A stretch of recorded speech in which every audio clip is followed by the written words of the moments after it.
හරි පුතේ අපි ගිය සතියේ අන්තිමටම කතා කර ආහාර ජීර්ණ පද්ධතිය කොටස් ගැන. For digestion. The undigested food is defecated.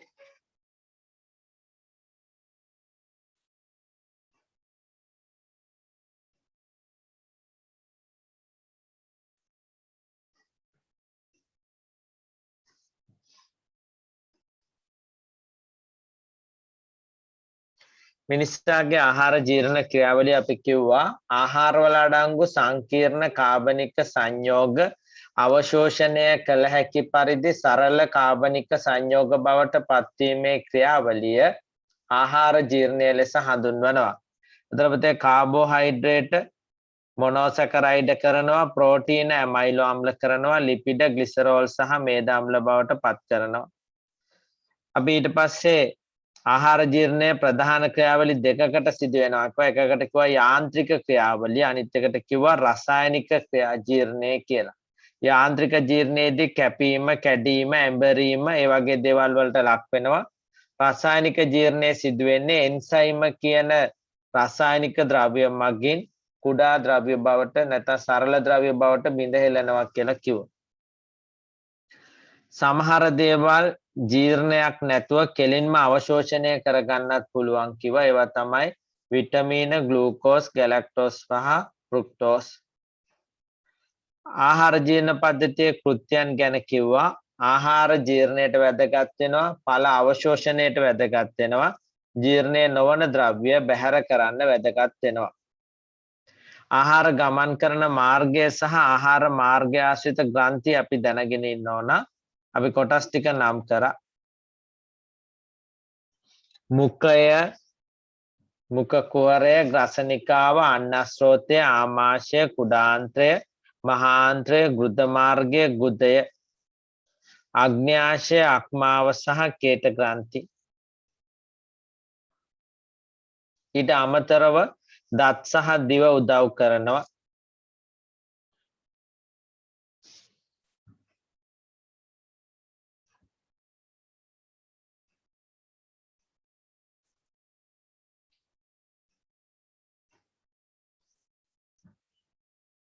අපි කොටස් නම් කරා පුතේ. මුඛ කුහරය, කේත ග්‍රන්ථි, ග්‍රසනිකාව, අන්නස්රෝතය, අක්මාව, පිත්තාශය, ආමාශය, කුඩාන්ත්‍රය, අග්න්‍යාශය, මහාන්ත්‍රය, උණ්ඩුක පුච්ඡය, ගුද මාර්ගය සහ ගුදය කිය. අද අපි එතනින් කතා කරන්න තියෙන්නේ. right. මුලින්ම අපි බලමු මුඛ කුහරයේදී මොකද වෙන්නේ කියලා. මුඛ කුහරයේදී පුතේ ආහාර දත් මගින් කුඩා කැබලි බවට බිඳ හෙළනවා. ඒ වගේම කේටය මිශ්‍ර වෙලා කේටයේ තියෙනවා කේට ඇමයිඩේස්. එමගින් කාබෝහයිඩ්‍රේට මෝල්ටෝස් බවට රසායනික ජීර්ණයක් ආරම්භනවා. මේ තියන්නේ පිෂ්ඨය. එයා මෝල්ටෝස් බවට පත් කරනවා. කෑලි වලට කඩනවා. සරල දේවල් බවට බිඳ හෙළනවා.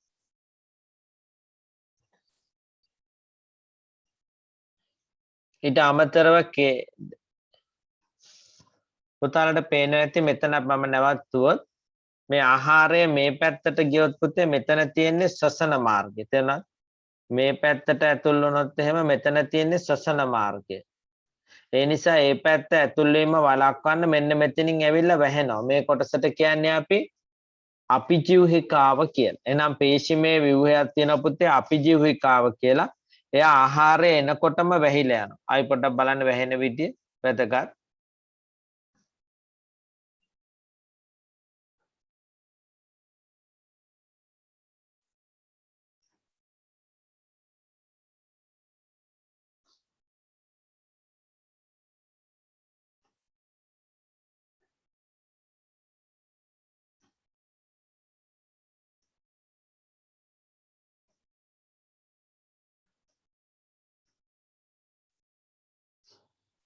බලන්න පුතේ දැන් වැහෙන්නේ යන්නේ. ඔන්න වැහුණා. එතකොට අන්නස්රෝතයට තල්ලු කරනවා. ඒ ව්‍යුහයට අපි කියන්නේ අපිජීවහිකාව කියලා.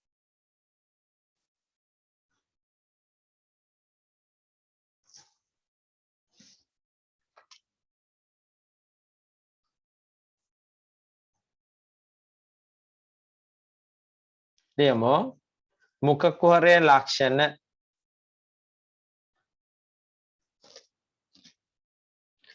ආහාර මාර්ගයේ පිටතට විවෘත වන දොරටුවයි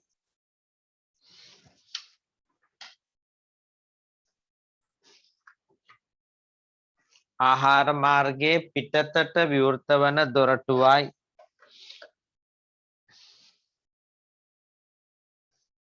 අචල උඩුහණුවක් සහ අචල උඩුහණුවක් අචලයි කියන්නේ පුතේ සොලවන්න බෑ කියන එකයි ස්ථිරයි කියන එක අචලයි කියන්නේ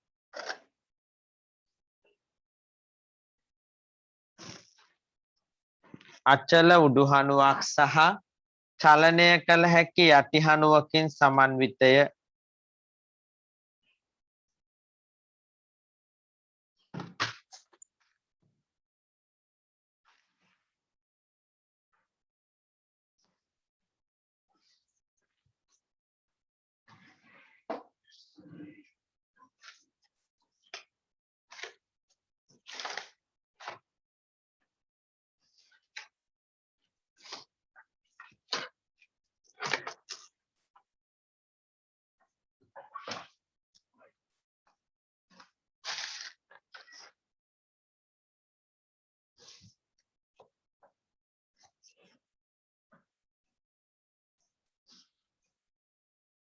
මුඛ කුහරයේ පියස්ස තල්ල ලෙසද තල්ලකින්ද වටේට කම්බුල් වලින්ද වට වී ඇත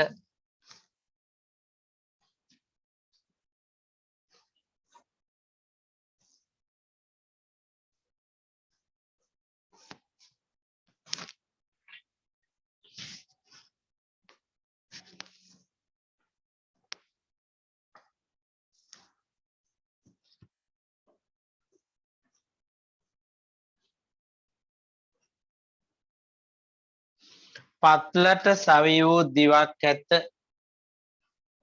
පත්ලට සවි වූ දිවක් ඇත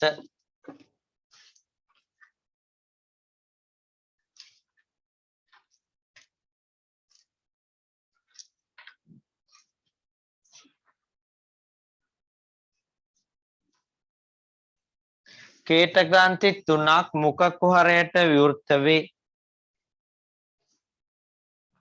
කේට ග්‍රන්ථි 3ක් මුඛ කුහරයට විවෘත වේ යටිහණුවේ සහ උඩුහණුවේ දත් ඇත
හරි පුතේ.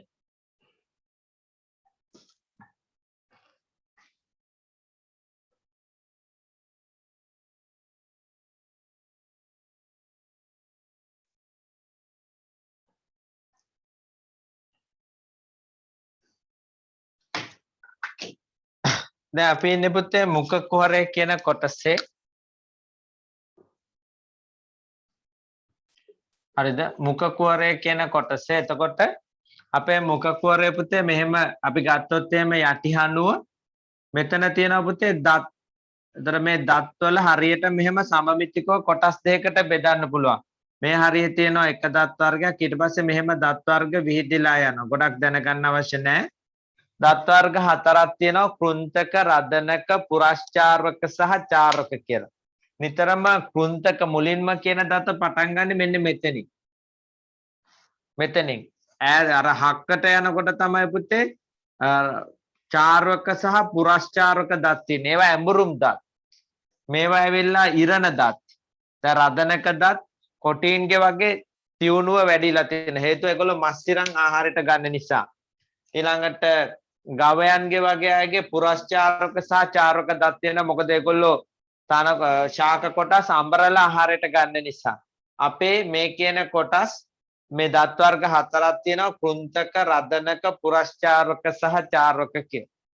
ගොඩක් දැනගන්න නැහැ. ඊළඟට අපි කිව්වේ මේ උඩුහනුව පුතේ චලනය කරන්න බෑ. ඒක සවි වෙලා තියෙන හිස් කබලටම පහළ කොටස විතරයි චලනය කරන්න පුළුවන්. නමුත් දැන් සර්පයින්ගේ වගේ කොටස් දෙකම චලනය කරන්න පුළුවන්. උඩු අණුවයි යටි අණුවයි. අපිට බෑ. අපිට පුළුවන් යටි අණුව විතරයි. ඊළඟ කොටසට යමු. රූපයෙන් නම් කරමු පොඩි අදහසක් ගන්න. කෘන්තක, රදනක, පුරස්චාරක, චාර්වක. පුතාලා ඒක දිහා බලන් පැත්තකින් තියෙන රූපෙත් නම් කරන්න බලන්න.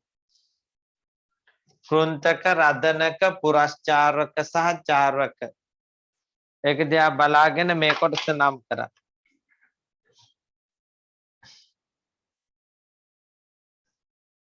හොඳට මේ තියෙන්නේ චාර්වක. මේ තියෙන්නේ පුතේ පුරස්චාරක. මෙතන තියෙන්නේ කෘන්තක. මෙතන තියෙන්නේ රදනක.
හරි පුතේ. අපි ඊට පස්සේ යමු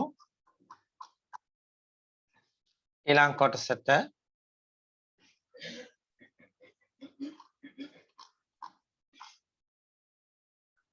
දිව ගැන පොඩ්ඩක් කතා කරමු. දිව කියන්නේ අපේ සංවේදී ඉන්ද්‍රියයන්ගෙන් එකක්. ඒකේ තියෙනවා පුතේ රසාංකුර කියලා જાතියක්. ඒවා මගින් තමයි අපේ රසය දැනෙන්නේ. මං කව ගොඩාක් අපිට දැනගන්න අවශ්‍ය නැහැ. කෙටියෙන් අපි දැනගමු.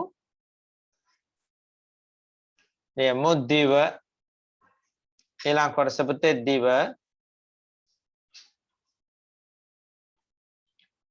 පේශිමය ව්‍යුහයකි. මුඛ කුහර පත්ලේ පිහිටයි. දිවේ වැදගත්කම ආහාර ගිලීමට සහ විකීමට, රස සංවේදනයට, ඊට අමතරව පුතේ කතනයට. මේ තියෙන පුතේ රස අංකුරයක ව්‍යුහයක්. නිකන් ලියමු රස අංකුරය කියලා. මේක තව ලොකු කරලා පෙන්නන්නේ. මේ තියෙන දිව, පේශිමේ දිව. එයාගේ කොටසක් අරන් ලොකු කරලා බලලා තියෙන්නේ. එතකොට අපිට පේනවා ඒකේ තියෙනවා විවිධ වර්ගයේ සෛල. ඒ අතරින් රස සඳහා සංවේදී සෛල පිහිටන. ඒවට අපි කියනවා රස අංකුර කියලා.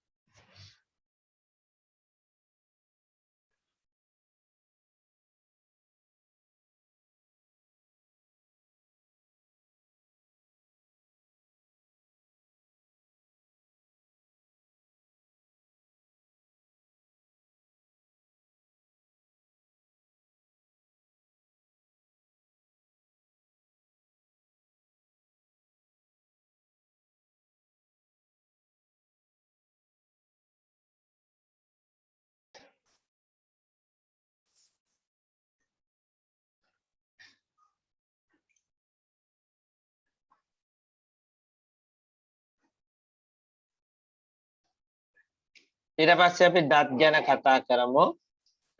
දත් ප්‍රධාන ආකාර දෙකයි. කිරි දත් තියෙනවා, ස්ථිර දත් තියෙනවා. කිරි දත් කියන්නේ පුතේ වයස අවුරුදු 6 වගේ වන විට හැලිලා යනවා. ඊට පස්සේ අපිට ස්ථිර දත් 32ක් තියෙනවා. දත්වල කෘත්‍ය ආහාර කැබලි, ආහාර කුඩා කැබලි බවට පත් කිරීම.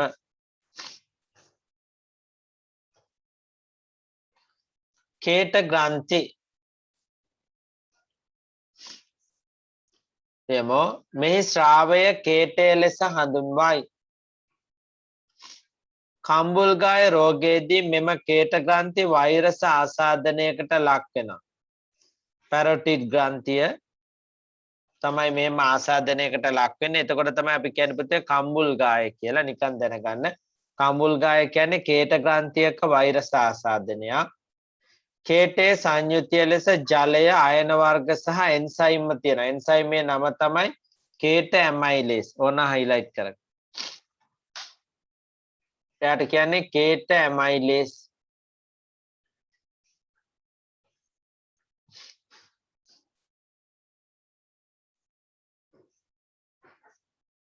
කේට ඇමයිලේස් තියෙනවා.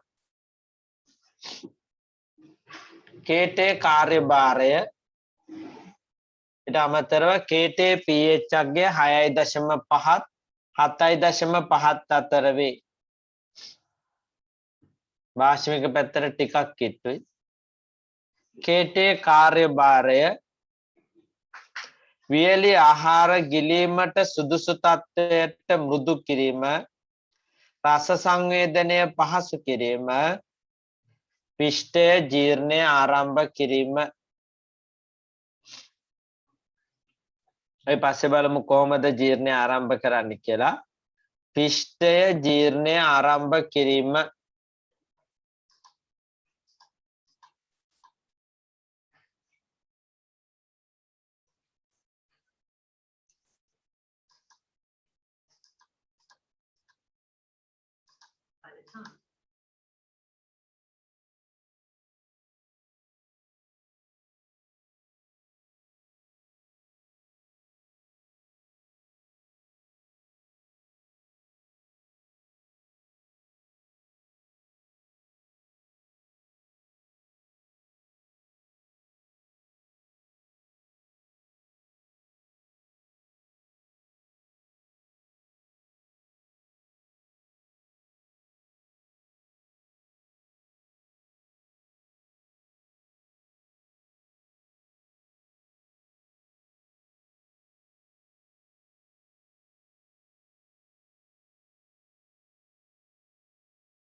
හරි පුතේ අපි බලමු පොඩ්ඩක් කේට ඇමයිලේස් ගැන. කේට ඇමයිලේස් ගැන. දැන් පුතේ අපේ ආහාරයේ මුඛ කුහරයේදී වැඩ දෙකක් වෙනවා. එකක් තමයි යාන්ත්‍රික ජීර්ණය. යාන්ත්‍රික ජීර්ණයේදී වෙන්නේ දත් මගින් ආහාර කුඩා කැබලි බවට බිඳහෙලනවා. එහෙනම් යාන්ත්‍රික ජීර්ණය කොහෙද මුලින්ම ආරම්භ වෙන්නේ? මුඛ කුහරේ. රසායනික ජීර්ණය කොහෙද මුලින්ම ආරම්භ වෙන්නේ? ඒත් මුඛ කුහරේ. මොකද වෙන්නේ ආහාරයේ තියෙනවා පුතේ පිෂ්ඨය. පිෂ්ඨය කියන්නේ කාබෝහයිඩ්‍රේට් වල ඵලයක්. පුතාලා දන්න පිෂ්ඨය. හරිද? මේ පිෂ්ඨය ඒ කේට ඇමයිලේස් මගින් පිෂ්ඨය හරිද? කේට ඇමයිලේස් මගින් මෝල්ටෝස් බවට පත් කරනවා. මෝල්ටෝස් බවට පත් කරනවා. හරි එතකොට පිෂ්ඨය කියන්නේ පුතාලා දන්නවා ඒක පොලිසැකරයිඩයක්. තේරුණා? පිෂ්ඨය කියන්නේ පුතේ පොලිසැකරයිඩයක්. මෝල්ටෝස් කියන්නේ ඩයිසැකරයිඩයක්. තාම මේක අපේ ඇඟට උරා ගන්න බෑ. ඇයි? ඩයිසැකරයිඩ්. එහෙනම් තාම ජීර්ණය වුණාට අවශෝෂණය බෑ. මුල්ම පියවර. මෙතන කවුද ඉන්නේ? මෙතන ඉන්නේ කේට ඇමයිලේස්.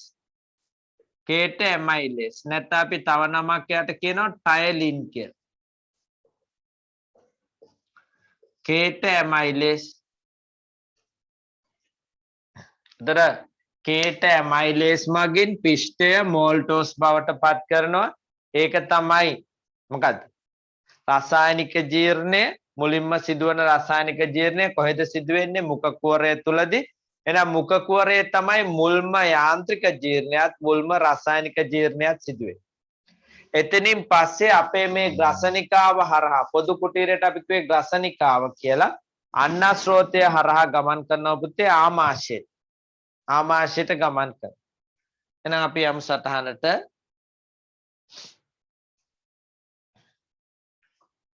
මුඛ කුහරය තුල ජීර්ණය යාන්ත්‍රික ජීර්ණය දත් මගින් විකීම සහ කේටය සමග මිශ්‍ර කිරීම. රසායනික ජීර්ණය කේටය කේට ඇමයිලේස් සෙවත් ටයලින් මගින් මෝල්ටෝස් බවට පත් කිරීම. එතන මගින් කියලා දාන්න පුතේ. එමු සමීකරණය පිෂ්ඨය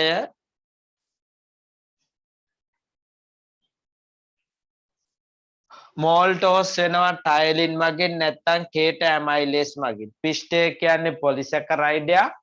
මෝල්ටෝස් කියන්නේ ඩයිසැකරයිඩයක්.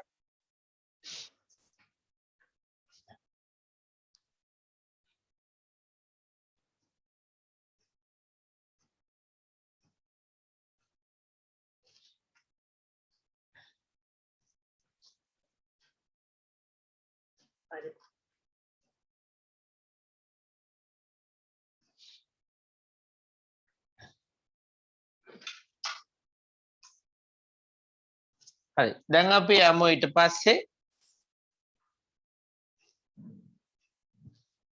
හරි ඊට පස්සේ අපි එන්නේ ග්‍රසනිකාවට. මම ග්‍රසනිකාවයි අන්නස්රෝතයයි කතා කරන්න. ග්‍රසනිකාවට එන්නේ පුතේ. දැන් අපි මෙහෙම ගත්තොත් එම අපේ මුඛ කුහරයේ තියෙනවා. හරිද?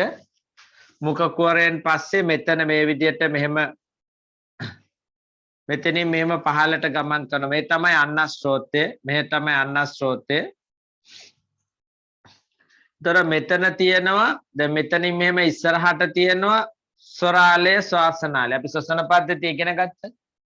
මේ තියෙන්නේ පුතේ මේ තියෙන්නේ ස්වරාලය. මේ තියෙන්නේ ස්වරාලය. මේ තියෙන්නේ අන්නස්රෝතය. හරිද? තොර මේ තමයි පොදු කුටීරයට තමයි අපි කියන්නේ ග්‍රසනිකාව කියලා.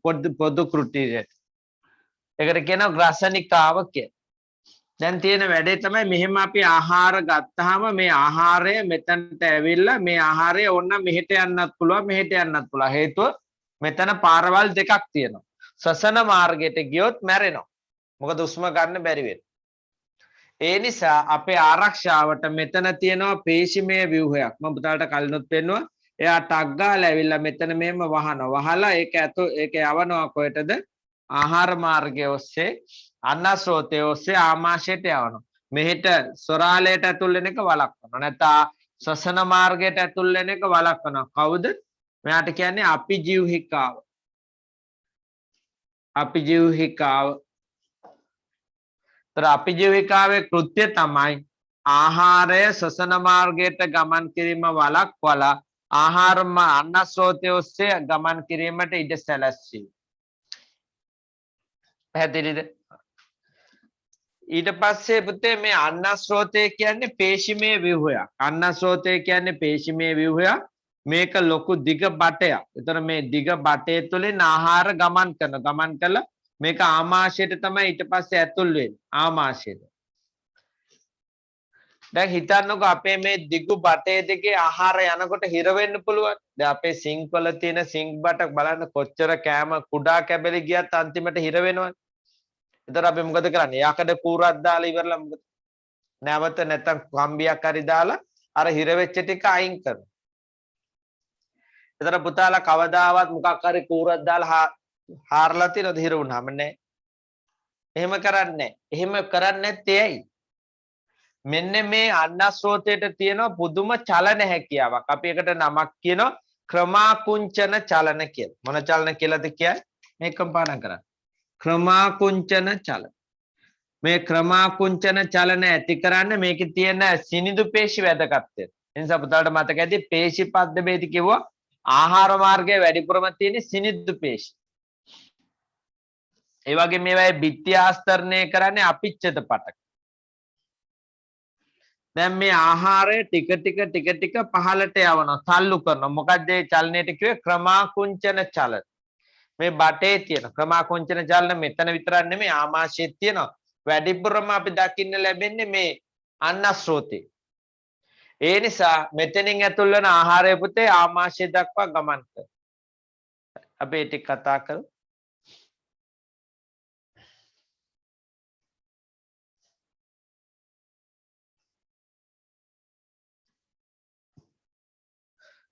පොඩ්ඩක් අපි බලලා ඉමු.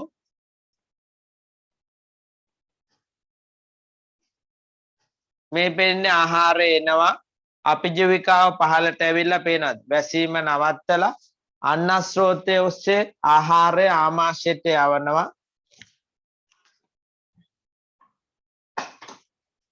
උතරට පේනවා ඇති යාගේ චලනයක් පෙන්නවා. ආයි බලන්න වැහෙන විදිය.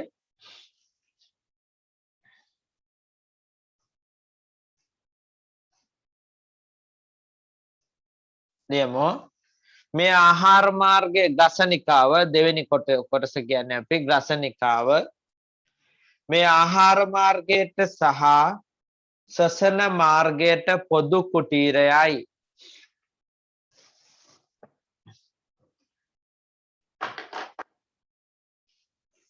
මෙහි ආරම්භයේ අපිජීවහිකාව නම් කුඩා පිඩානයක් ඇත.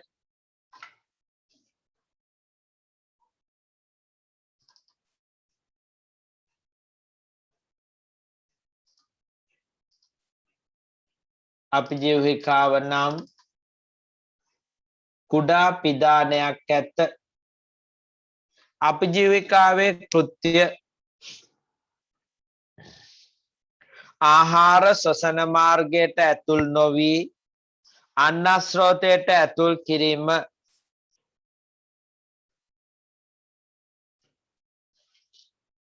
ආහාර ගසනිකාව තුළ සිරවීමෙන් අපිජීවහිකාව දිගටම වැසීම නිසා මරණය පවා සිදුවිය හැක.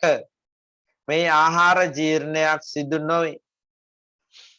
අන්නස්රෝතයේ ආහාර ජීර්ණයක් සිදු වෙන්නේ නැහැ.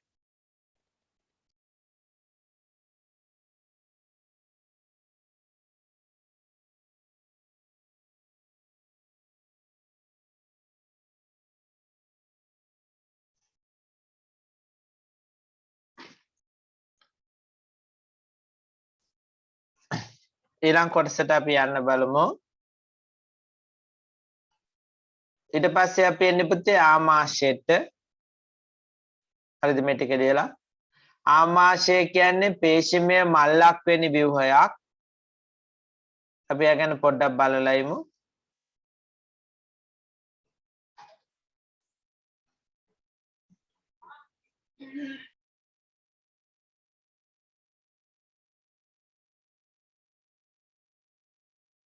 testicular muscle fibers. In addition to this,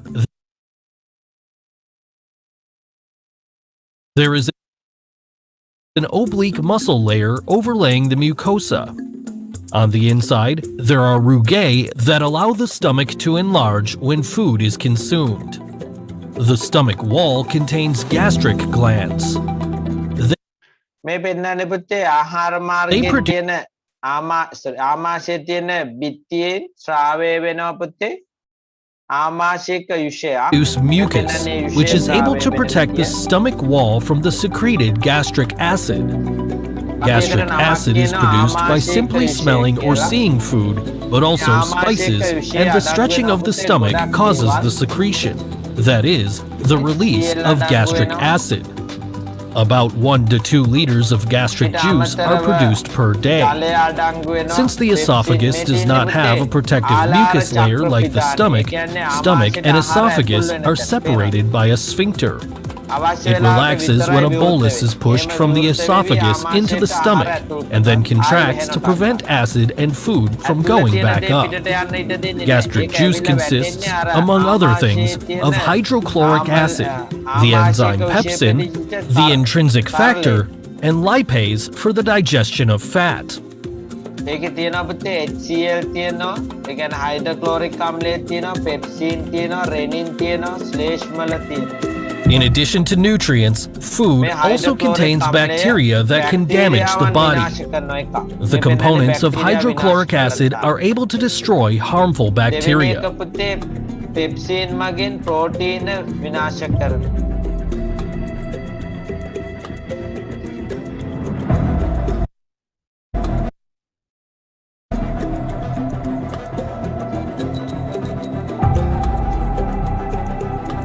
In addition, hydrochloric acid converts pepsinogen, also released by the gastric glands, into pepsin. Pepsin is able to break down proteins in the stomach.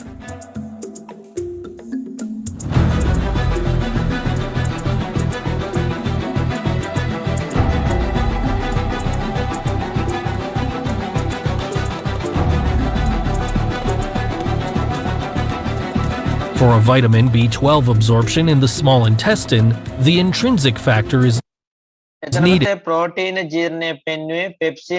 Hydrochloric acid converts pepsinogen, also released by the gastric glands, into pepsin. Pepsin is able to break down proteins in the stomach.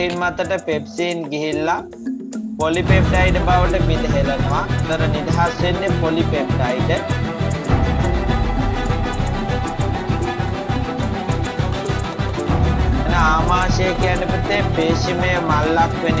For a vitamin B12 absorption in the small intestinal muscle fibers.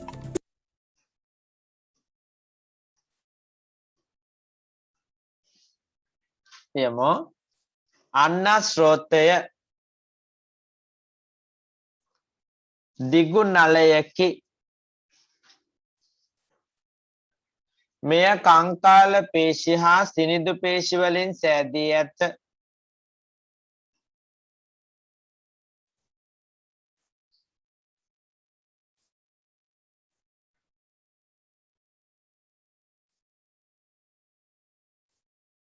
කංකාල පේශි සහ සිනිඳු පේශි වලින් සෑදී ඇත.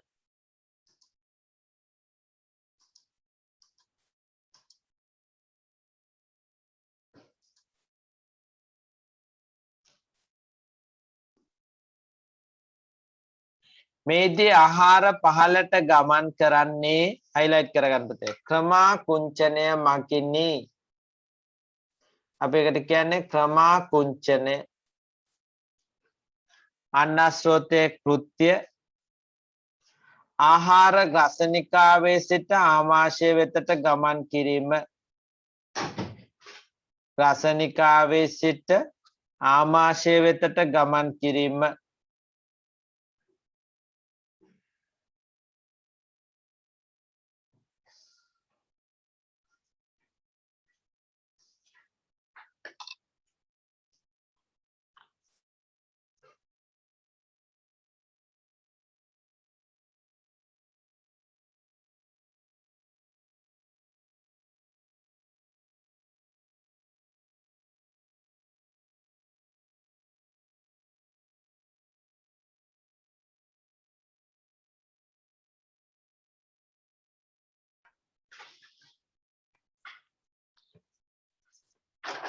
හරි පුතේ. දැන් අපි ආමාශය ගැන පොඩ්ඩක් බලමු. ආමාශය කියලා කියන්නේ පේශිමය මල්ලක් වෙන ව්‍යුහයක්. පේශිමය මල්ලක් වෙන ව්‍යුහයක්. හරි පුතේ.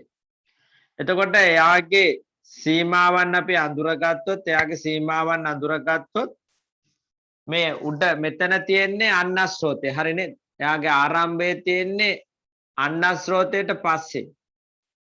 ඒක තේරෙනවද? අන්නස්රෝතයට පසුව. මේ තියෙන පුතේ කුඩාන්ත්‍රය. තේරෙනවද? අපේ කුඩාන්ත්‍රයනේ මෙතනින් එහා පටන් කුඩාන්ත්‍රයේ මුල්ම කොටසට කියන්නේ ග්‍රහණීය කියලා. අතන තිබෙන්නේ ග්‍රසනිකාව, මේ තියෙන්නේ ග්‍රහණීය. ග්‍රහණීය කියන්නේ කුඩාන්ත්‍රයේ ආරම්භක කොටස. ඒක කොහෙටද සම්බන්ධ වෙන්නේ? ආමාශයට. එතන මම මේ කිව්වේ එයාගේ දෙපැත්ත. මෙයාගේ සීමාවන් දෙක. මෙයාගේ සීමාවන් දෙක තමයි එතකොට අන්නස්රෝතේ එනවා, ඊට අමතරව මේ පැත්තෙන් ග්‍රහණීය එනවා. මෙයාගේ කපල අපි ඇතුළ බැලුවොත් මෙයාගේ මේ තියෙන පුතේ පේශිමය ව්‍යුහයක් තියෙන්නේ. මේ වගේ රැලි වැටිච්ච ව්‍යුහයක්. මෙයාගේ ප්‍රධාන කෘත්‍ය දෙකක් සිදු කරනවා. එකක් තමයි අර කලින් වගේ යාන්ත්‍රික ජීර්ණයක් සිදු කරන ක්‍රමාකුංචනය මගින් රසායනික ජීර්ණයක් සිදු කරනවා. යාන්ත්‍රික ජීර්ණය සිදු වෙන්නේ මේ පේශි සංකෝචනය සහ ඉහිල්වීම මගින්. ආමාශය. මේ පාර ඕලෙල් වල අහපු ප්‍රශ්නයක්. අපි හුඟක් වෙලාවට කියන්නේ ගිය පාර ඕලෙල් වල ඇහුවා ආමාශයේ සිදුවන යාන්ත්‍රික ජීර්ණය විස්තර කරන්න කියලා. පැහැදිලි. එතන අපි ගොඩක් වෙලාවට හුරු වෙලා තියෙන යාගේ රසායනික ජීර්ණය ගැන කතා කරන්න විතරයි. නමුත් ආමාශයේ තියෙන ක්‍රමාකුංචන චලන, පේශි සංකෝචනය සහ ඉහිල්වීම මගින් ක්‍රමාකුංචන චලන සිදු කළ එමගින් ආහාර ඇඹරීම සිදු කරනවා. දෙවෙනි එක තමයි මෙයාගේ තියෙන මේ ආමාශයික යුෂය. මේ තියෙන තරලයට කියන්නේ පුතේ ආමාශයික යුෂය. ආමාශයික යුෂය. ඒතර ආමාශයික යුෂයේ තියෙන ප්‍රධාන ඒවා තමයි එකක් HCl තියෙනවා. පෙප්සින් තියෙනවා. රෙනින් තියෙනවා. ජලය තියෙනවා. මේට අමතරව තියෙනවා පුතේ ශ්ලේෂ්මල. මේට අමතරව ශ්ලේෂ්මල තියෙනවා. ශ්ලේෂ්මල කියන්නේ නාඩු වගේ જાතියක්. පුතට දැන් ඔය සමහර ෆිල්ම් වල දැකලා ඉතින් ඔය සමහර සතුන්ගේ කට ඇතුළට දාලා එහෙම නැත්නම් ගිල්ලාම ආයෙ එළියට දැම්මාම අර ඇඟේ තැවරිලා තියෙන්නේ.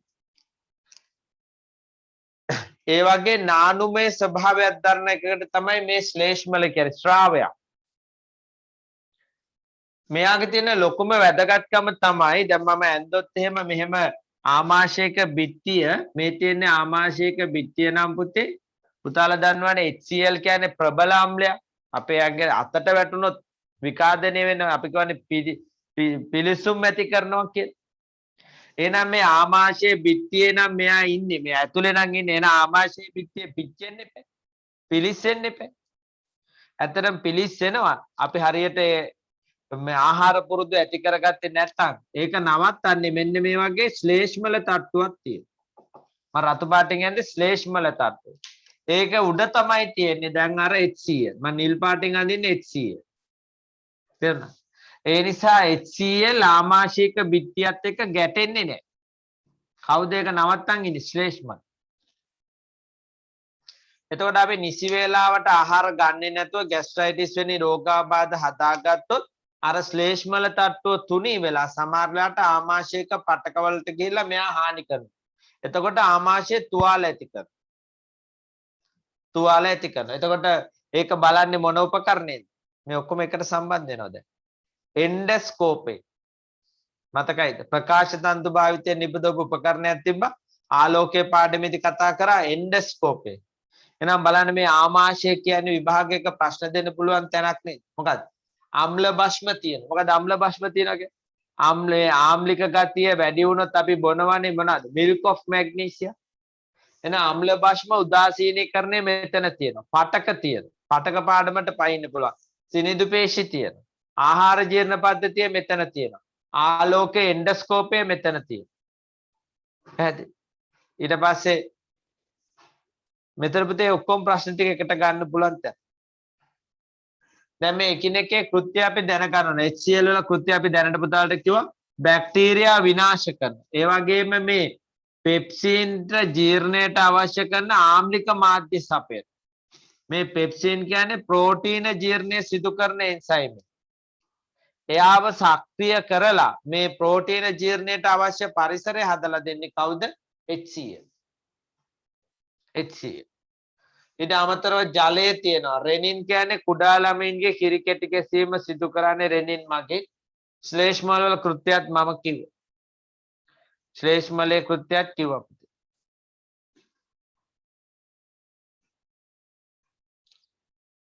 එන ආමාශය ගැන ලියමු. පළල් මල්ලක් වැනි ව්‍යුහයකි. ආමාශයට විවෘත වීම දෙකකි.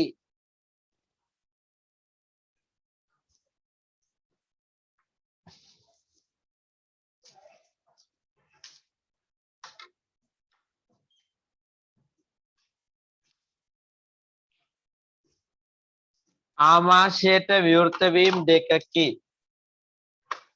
මේ උඩින් තියෙන විවරයට කියන පුතේ නම ඒකට කියනවා ආලාර චක්‍ර පිදානය කියලා.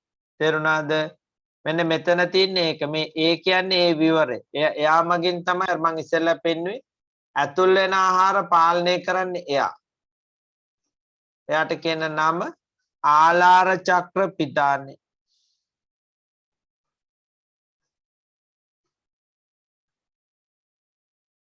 ඊට පස්සේ පුතේ B කියන්නේ හෘදාසන්න චක්‍ර පිදානය. හෘදාසන්න කියන්නේ හෘදයට ආසන්නයි කියන.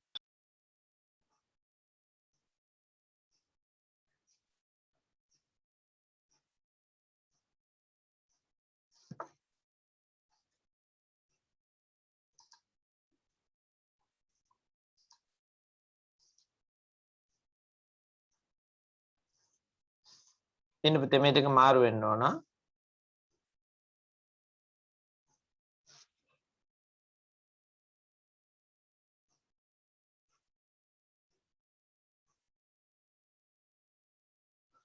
හෘදයට ආසන්න එකට කියන්නේ පුතේ හෘදාසන්න චක්‍ර පිදානය කියලා. අපේ මේ හරියනේ අපේ හෘදය වස්තුව තියෙන. අතර හෘදයට කිට්ටු නිසා අපි මේකට කියනවා හෘදාසන්න චක්‍ර පිදානය කියලා. නිසා මේක ලියා ගන්න හෘදාසන්න චක්‍ර පිදානය කියලා. ඒ කියන්නේ හෘදාසන්න චක්‍ර පිදානය. හෘදාසන්න චක්‍ර පිදානය. බීට තමයි කියන්නේ පුතේ ආලාර චක්‍ර පිදානය.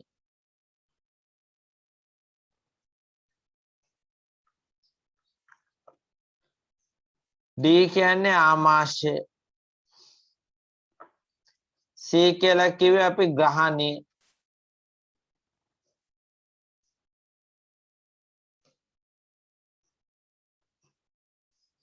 හෘදය ආසන්න චක්‍ර පිදානය අන්නස්රෝතයට ආසන්නව තියෙනවා. ආලාර චක්‍ර පිදානය පුතේ ග්‍රහණියට ආසන්නව තියෙනවා. මෙතන තියෙන්නේ ග්‍රහණී.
නම් කරන්න පුතේ ආයි කියන්න ඒ කියන්නේ ආලාර චක්‍ර පිදානය sorry ඒ කියන්නේ හෘදාසන්න චක්‍ර පිදානය B කියන්නේ ආලාර චක්‍ර පිදානය C කියන්නේ ග්‍රහණීය D කිව්වේ පුතේ ආමාශය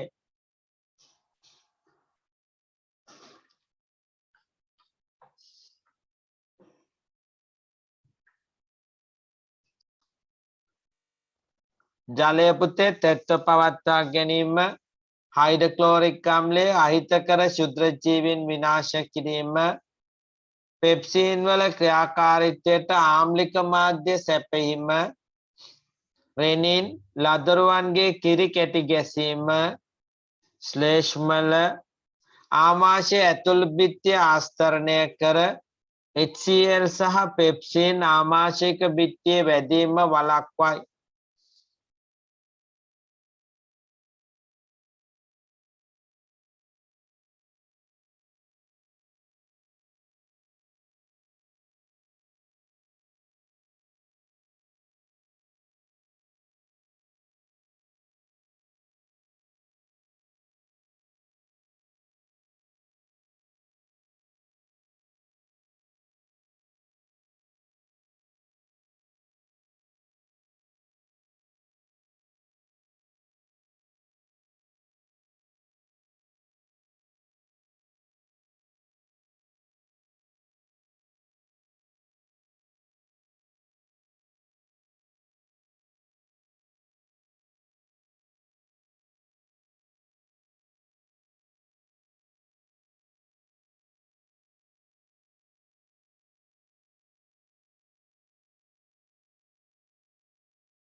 දැන් අපි දෙවෙනි ජීර්ණය තමයි මෙතෙන්දි කතා කරේ පුතේ. මීට ඉස්සෙල්ලා මුඛ කුහරයේදී සිදුවන මතක ඇති පිෂ්ඨය මෝල්ටෝස් වුණා. දෙවෙනි ජීර්ණය ආමාශයේදී හටගන්නේ රසායනික ජීර්ණය පෙප්සින් පොලිපෙප්ටයිඩ් ප්‍රෝටීන පොලිපෙප්ටයිඩ් බවට පත් වෙනවා පෙප්සින් මගින්.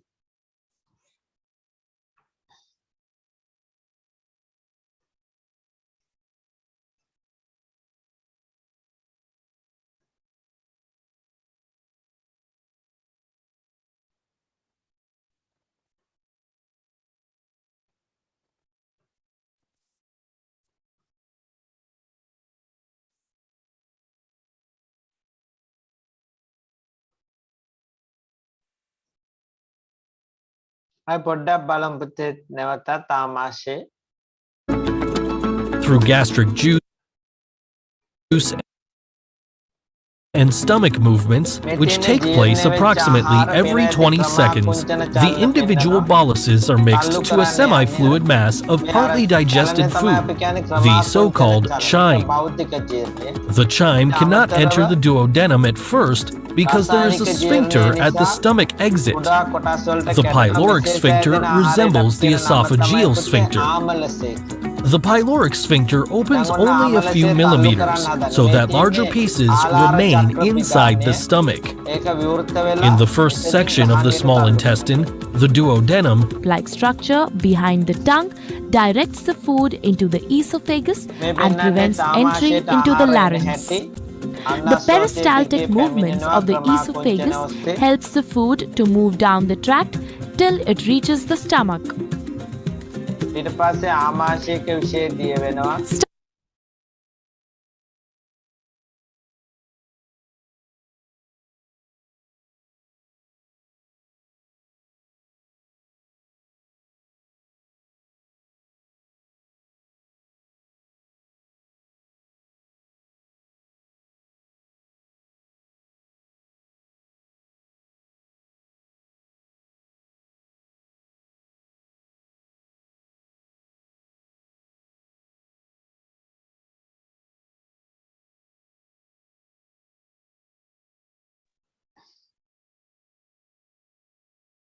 හරි පුතේ. දැන් මේ ආමාශයට වැටෙන ආහාර ආමාශයක විෂය මගින් ජීර්ණය සිදු කරනවා.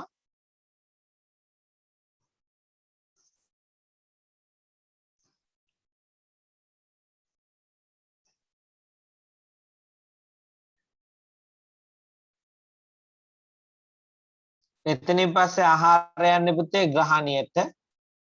ජීර්ණය වෙච්ච ආහාරයට කියපු නම මතක් කරගන්න. ආමලසය. ශ්‍රාවය වෙච්ච තරලයට කිව්වේ ආමාශයක විෂය. මොනවාද තිබුණේ? HCl, පෙප්සින්, රෙනින්, ජලය,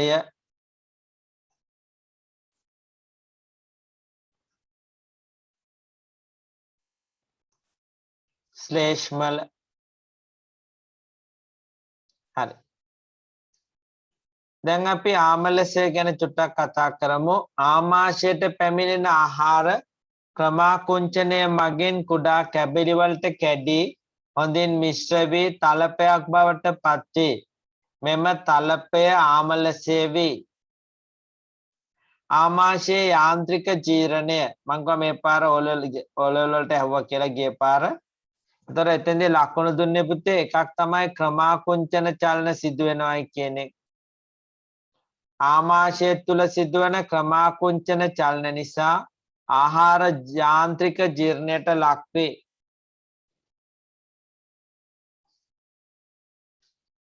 ආමාශයක විෂය ප්‍රධාන වශයෙන්ම හයිඩ්‍රොක්ලෝරික් අම්ලය සහ පෙප්සින් අඩංගු වේ.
හරි පුතේ. ඊළඟ කොටසට යමු. ආමාශයේ සිදුවන රසායනික ජීර්ණය මම කිව්වා ප්‍රෝටීන පොලිපෙප්ටයිඩ් වෙනවා කියලා පෙප්සින් මගින් රෙනින් කියන්නේ පුතේ කුඩා ළමුන්ගේ කිරි කැටි ගැසීම සිදු කරන්නේ රෙනින් මගින්. නිසා කුඩා ළමුන් තුල රෙනින් කියන එන්සයිම් මේ වැඩි.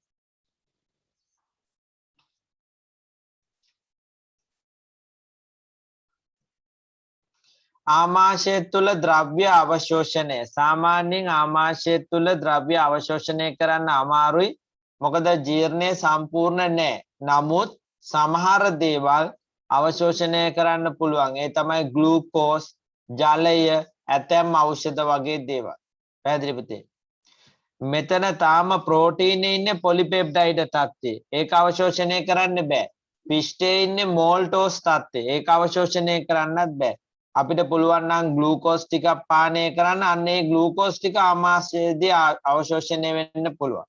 ඒ වගේම අපි ඖෂධ වර්ග ගත්තාම ආමාශයට ආවට පස්සේ ආමාශය තුලදී දිය වෙලා රුධිරයට එකතු වෙන්න පුළුවන්. හරිද? ආමාශය තුල ජීර්ණඵල අවශෝෂණයක් සිදු නොවේ.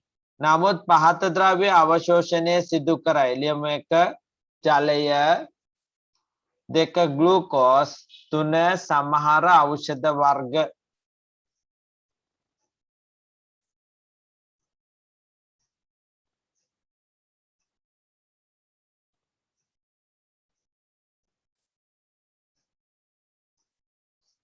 සමහර ඖෂධ වර්ග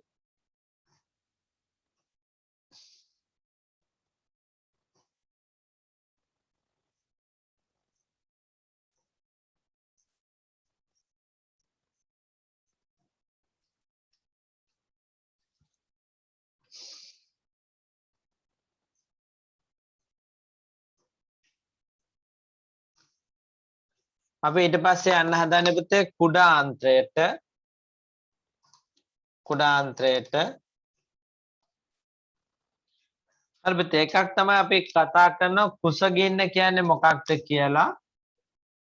කුසගින්න කියන්නේ පුතේ දැන් අපේ කුසගින්න ඇති වෙන්නේ අපි ආහාර නොගෙන ඉන්නකොටනේ. එතකොට ඒ කියන්නේ ආමාශය හිස්. ආමාශය හිස් වෙන තත්ත්වයකදී ආමාශයේ ක්‍රමාකුංචන චලන වැඩියෙන් සිද්ධ වෙනවා. වේගවත්ව සිදු වෙනවා. අන්න ඒ වෙලාවේදී හට ගන්නා වේදනාව තමයි අපි කියන්නේ කුසගින්න කියලා. මොන වෙලාවටද ආහාර නොමැතිව ආමාශයේ හිස්ව පවතින වෙලාවේදී ආමාශයේ බිත්තිවල සිදුවන චලන නිසා ක්‍රමාකුංචන චලන නිසා හටගන්න වේදනාව අපි කියනවා කුසගින්න කියලා. දැන් ආමාශයෙන් පස්සේ පුතේ මේ ආහාර ගමන් කරන්නේ ආමාශයෙන් පස්සේ මේ ආමාශයේ අග කොටස නම් ආමාශයෙන් පස්සේ මේ ආහාර ගමන් කරන්නේ කුඩාන්ත්‍රයට. අපි කුඩාන්ත්‍රයේ ප්‍රධාන වශයෙන්ම කොටස් 3කට බෙදන. ඉගෙනීමේ පහසුව සඳහා පුතේ කොටස් 3කට අපි කඩන. කොටස් 3කට කඩන. කොටස් 3කට කඩනෝ එකක් තමයි මේ මුල් කොටස. අපි මේකට කියව නම තමයි ග්‍රහණීය. හරි පුතේ ග්‍රහණීය. දර පුතාලාට මතක ඇති ග්‍රහණීය තිබුණේ ආමාශයත් එක්කමයි. ග්‍රහණීය තිබුණේ ආමාශයත් එක්කමයි. මෙතන තිබුණා ආලාර චක්‍ර පිඩානේ. මේ ග්‍රහණීයට විවෘත වෙනවා පුතේ ප්‍රධාන බටයක්. ඒ බටෙන් අරන් එනවා මෙතන තියෙනවා අග්න්‍යාශය. මෙතන තියෙනවා අපේ අග්න්‍යාශය. හරිද? ඒ අග්න්‍යාශයෙන් එනවා එක බටයක්. අග්න්‍යාශයෙන් එනවා එක බටයක්. මම මේ කැපුමක් විතර අදින්නේ. ඊට පස්සේ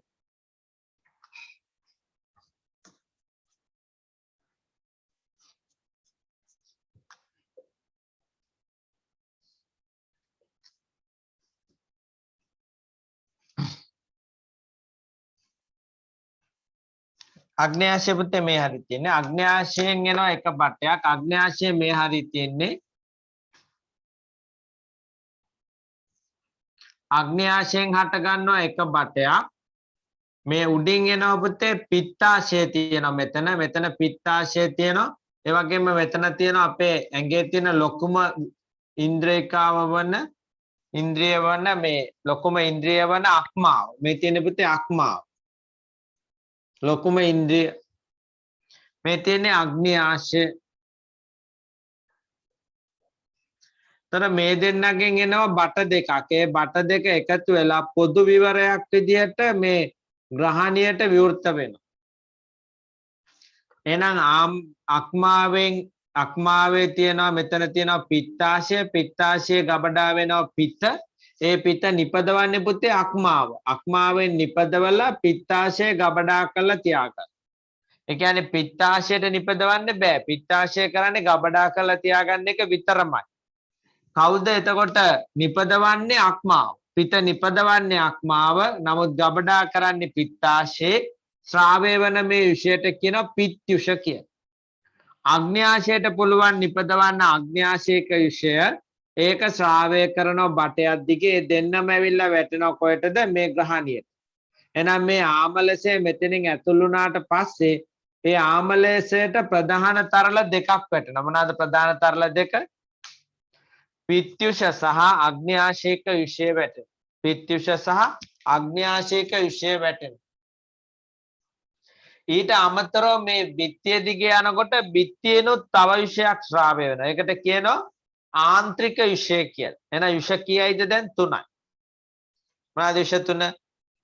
පිත්තාශයෙන් එනවා පිත්යුෂ, අග්න්‍යාශයෙන් එනවා අග්න්‍යාශයක විෂය, බිත්තියෙන් ශ්‍රාවය වෙනවා ආන්ත්‍රික විෂය. මේ තුනේම තියෙනවා නැවත එන්සයිම්. මේ තුනේම නැවත එන්සයිම් තියෙනවා. එහෙනම් අපි ආයේ එක එක මේ විෂය ගැන කතා කරලා ඒ විෂයේ තියෙන එන්සයිම් ගැන කතා කරලා ඒ එන්සයිම් වල කෘත්‍ය මතක තියෙන්නට ඕන. එහෙනම් දැන් මේ දක්වා කතා කරපුවා මතක් කරමු. මුලින්ම ආවේ කේටේ කෙල. ඒ කිව්වේ කේට ඇමයිලේස් තිබුණා. ඊට පස්සේ ආමාශයක විෂය තිබුණා පෙප්සින් සහ රෙනින්. දැන් තියෙනවා තව විෂ තුනක්. කටපාඩම් කරමු. එකක් තමයි පිත්යුෂ. අනිත් එක තමයි අග්න්‍යාශයක විෂය. ඇතුළත බිත්තියෙන් ශ්‍රාවය වෙනවා පුතේ මොනවාද? ආන්ත්‍රික විෂය. ආන්ත්‍රික විෂය. දැන් අපි බලමු.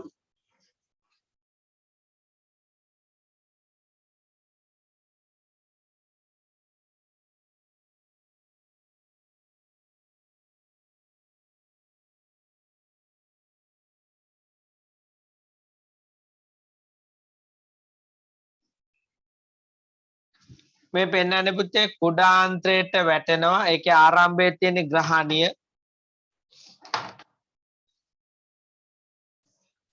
ඒවායේ තියෙන පුතේ එන්සයිම්. මේ පෙන්වන්නේ පුතේ අර ආමාශයේ තිබුණානේ ආම්ලික ගතිය උදාසීනීකරණය කරනවා. ඒකේ තියෙන බයිකාබනේට මගී. දැන් ඔය පෙන්වන්නේ අර ආම්ලික විෂ උදාසීන ආමලසය උදාසීන කරා භාෂ්මික කරා. ටිකක් භාෂ්මික පැත්තට හැරෙව්වා. හරි. ඊට පස්සේ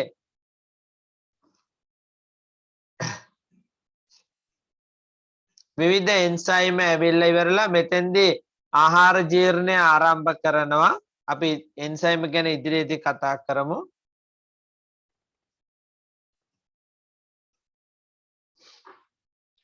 මේ තියෙන පුතේ අක්මාවෙන් පහළ තියෙනවා පිත්තාශය. පේනවාද? පිත්තාශයට ගෙනල්ලා ගබඩා කරනවා පිත්යුෂ. ඊට පස්සේ තියෙන්නේ අග්න්‍යාශය. පේනවාද අනිත් කොටස? අග්න්‍යාශය තමයි තැඹිලි පාට උනේ. ඒකෙන් එනවා අග්න්‍යාශයක විෂය. ඒ දෙකම එකතු කළා ග්‍රහණියට ශ්‍රාවය වෙනවා. උතර උඩම කොටස ග්‍රහණිය, මැද කොටසට කියනවා ශුන්‍යාන්ත්‍රිකය, අවසාන කොටසට කියනවා ශේෂාන්ත්‍රිකය කියලා. මේ තියෙන පුතේ ඒ කුඩාන්ත්‍රයේ බිත්තිය. බලන්න ඇතුළ දිහා. පේනවද පොඩි රැලි ගතිය බලන්න. අර පාපිස් එක තියෙන සියුම් රබර් කෑලි වගේ නේද? කාපට් වල එහෙම තියෙන. ඒ වගේම බලන්න දැන් මේ කුඩාන්ත්‍රයේ ඇතුළ බලන්න. රවුම් බිත්තියක් නෙමෙයි තියෙන්නේ. ඒකත් පිටතට නෙරලා තියෙන්නේ. නෙරපු එක ඇතුලේ තව කෙඳි තියෙනවා. මේ පිටතට නෙරණ ඒවට අපි නමක් කියනවා අංගුලිකා කියලා. මේ පෙන්නන්නේ අංගුලිකා තව ටික ලොකු කරොත් ඒක ඇතුලේ තියෙනවා තවත් සියුම් නිරු. මේම හැඩගැහිලා තියෙන්නේ යාගේ ආහාර ජීර්ණයට අනුවර්තනයක් විදියට. ආහාර ජීර්ණය වේගවත්, ආහාර අවශෝෂණය වේගවත් කර. ආහාර අවශෝෂණය වේගවත් කරන්න තමයි මේ විදිහට හැඩ ගැසීම් තියෙන්නේ. අපි මෙයාට නමක් කියන පුතේ අංගුලිකා කියලා. හරි අපි එතනට එමු මුලින්ම මේ ටික ඉලියලා ඉවර කරගමු. ලියමු කුසගින්න. කුසගින්නේ යනු ආමාශය හිස්ස තිබෙන කාල සීමාව වැඩි වන විට ආමාශය සංකෝචන නොකඩවා සිදුවේ. එවිට හටගන්නා වේදනාව කුසගින්න ලෙස හඳුන්වයි.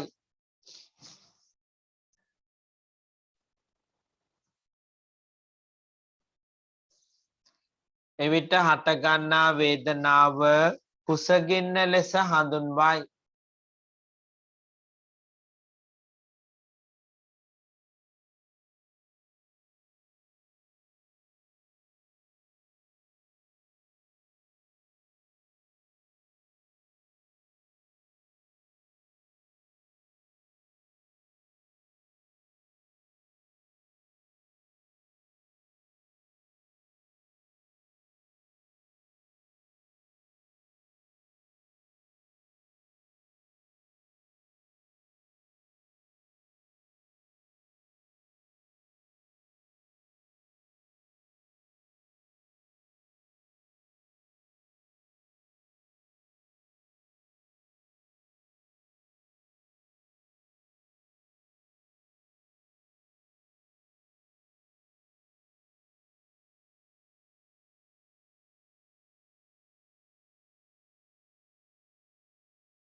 ඊට පස්සේ තියෙන්නේ පුතේ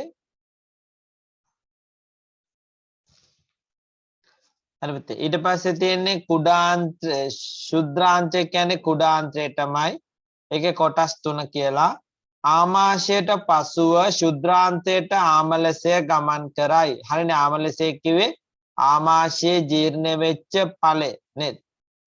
ශුද්‍රාන්තයේ ප්‍රධාන කොටස් 3කි. අර නැම්මේ තියෙන සීහැඩති කොටසට කියනවා ග්‍රහණීය කිය. ඒකට විවෘත වෙනවා අග්න්‍යාශීක ප්‍රනාලය සහ පිත්ත ප්‍රනාලය පොදු විවරයකින් විවෘත වෙනවා. ශුන්‍යාන්ත්‍රිකය ශුද්‍රාන්තයේ මධ්‍ය කොටසයි. ශේෂාන්ත්‍රිකය දිගුම කොටසයි. ශුද්‍රාන්තයේ කෙළවර පිහිටයි.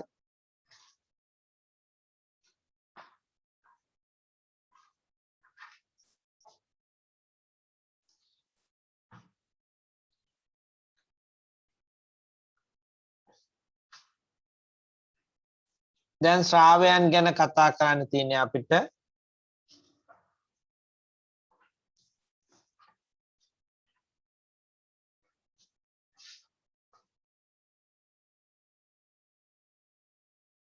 ශ්‍රාවයන් ගැන කතා කරන්න තියෙන්නේ. මම බෝඩ් එකට ගිහිල්ලා ඇවිල්ලා අපි ලියමු.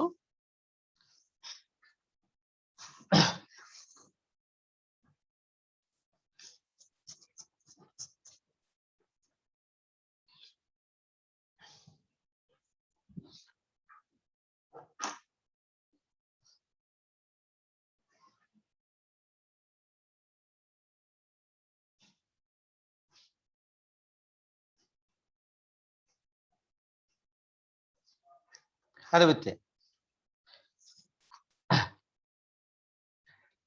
දැන් හොඳට අහගෙන ඉන්න පුතේ. දැන් මොකද වෙන්නේ කියලා අපි බලන්න යන්නේ. මේ ජීර්ණයේ කොයි විදිහටද කුඩාන්ත්‍රය තුල සිදුවෙන්නේ කියලා. මොකද කුඩාන්ත්‍රයේදී ජීර්ණය අවසන් වෙන්නට ඕන. කුඩාන්ත්‍රයේදී පුතේ ජීර්ණය අවසන් වෙන්නට ඕන. හරිද?